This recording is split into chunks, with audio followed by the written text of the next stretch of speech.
الممنوعات في نظام الطيبات النسكافيه طبعا لازم يقف، المقرمشات الصيني لازم تقف، الكرير والنوجا وأي حلوى تمسك في الأسنان لازم تقف.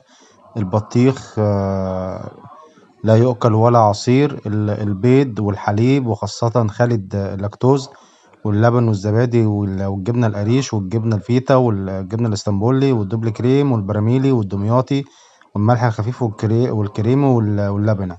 الدقيق الأبيض لازم يقف، ده سم أبيض حقيقي طبعا وبكل استخداماته لازم تقف. والمخبوزات وكل أنواعها من أول العيش الفينو لغاية الكيك والكرواسون والبانيه والجاتو والتورتة وأي حاجة بدقيق لازم تقف. الخضار طبعا الني مثل الخيار والخس والجزر والفلفل الألوان والبصل والثوم والطماطم. ورق العنب والكرنب والخس في المحاشي. الدجاج طبعا اللي هي الفراخ والبط والديك الرومي. المكرونات والمعجنات بكل أشكالها، اللازانيا والكريب والجمبري والسبيط ده من الممنوعات.